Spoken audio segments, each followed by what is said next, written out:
Aniket Prabhu social welfare group, Gauri Ganpati सजावट स्पर्धा, बक्षीस वितरण व नवदुर्गा सन्मान सोहळा। आज अनिकेत दादांनी इतका सुंदर सोहळा इथे आयोजित केलेला आहे, नवदुर्गांचा सन्मान सोहळा। आणि ज्यांनी गणपती गौरी डेकोरेशन केले त्यांनाही त्यांचा उत्साह वर्षानुवर्ष वाढवण्यासाठी, त्यांना प्रेरणा देण्यासाठी कुठेतरी एक कौतुकाची थाप म्हणून आज या वेलफेअर संस्थेने जे काही पाऊल उचलले खूप खूप कौतुकास्पद आहे।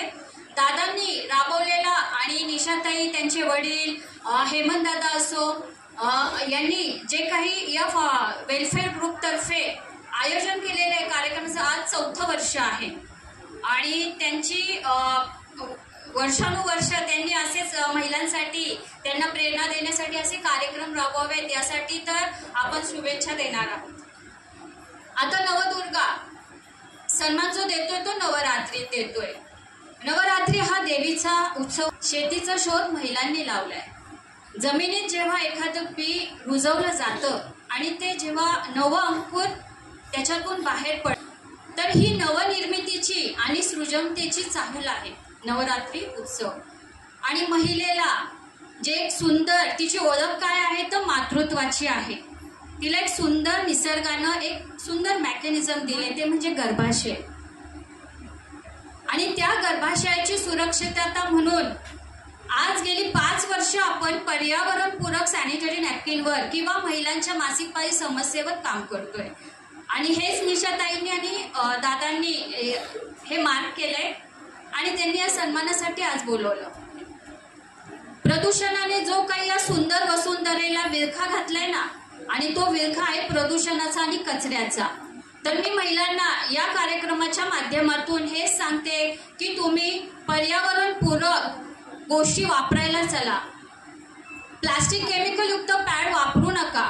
हे टाइम बॉम्ब जसा असतो ना, टाइम बॉम्ब, तो वेळ आला की तो फुटणारच आहे, त्याचा स्फोट होणार आहे।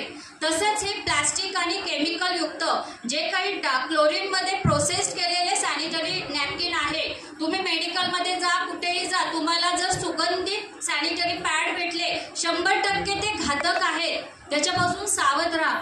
आणि हीच तुम्हाला याच्यातून तुम्हाला अवेअर व्हायचे आणि हेच हा संदेश आहे। आज बाल संस्कार वर्ग मी राबवते, उन्हाळी बाल संस्कार शिबिर घेते। आपलं कौरंग फाउंडेशन आहे 27 ध्येय उद्दिष्टांवर, त्याच्या माध्यमातून अनेक ऍक्टिव्हिटी आपण करत असतो। प्लास्टिक वॉरियर म्हणून दादांनी आत्ताच सांगितलं, तर आमची सोनीगरा पार्क सोसायटी आहे डांगे चौकातच, जवळपास 20-25 घरं आम्ही प्लास्टिक कचरा संकलन करून तो एका संस्थेला रिसायकल, रिड्यूस आणि रिप्रोड्यूस साठी तो देतो। तुम्हीही करा, खूप अवघड नाहीये। जर एखादी संस्था तुमच्या परिचित नसेल तर हाऊसकीपरला द्या, महिन्यातून एकदा सुक्का प्लास्टिक कचरा बाजूला ठेवा। Anjali please come. माझ्या सोसायटीतली माझी मैत्रीण आहे अंजली, आणि अंजली फाकटकर आज इथे गौरी गणपती सजावटीच्या ज्या स्पर्धेत सहभागी म्हणून आलेली आहे। तर मी खूप कौतुक करते आमच्या अंजलीचे पण। प्लास्टिक वॉरियर मध्ये सुद्धा अंजलीचा सहभाग असतो आणि असंच आपल्या सगळ्या या कार्यक्रमाला उपस्थित महिलांना आपण आरोग्य आणि पर्यावरण या गोष्टींसाठी सजगता देतोय। दादांनी सांगितलं की शिलालेख, लेणीवरील पालीभाषा अभ्यासकाचं सुद्धा काम मी विद्यार्थिनी म्हणून करत आहे। आणि आपला 7 हॅपी डेज, थँक्यू अंजली, आपला 7 हॅपी डेज नावाचा पर्यावरणपूरक सॅनिटरी नॅपकिन आहे। यातून आपण महिलांना स्वयंरोजगाराची संधी देतो, अतिशय माफक आणि स्वस्त दरात आपण पॅड सेल करतो। आजच्या या कार्यक्रमाला अनिकेत दादांनी, निशाताईंनी, हेमंत दादांनी, सरांनी मला इथे बोलण्याची जी काही संधी दिली, मी सर्वांचे आभार मानते। थँक्यू सो मच, धन्यवाद।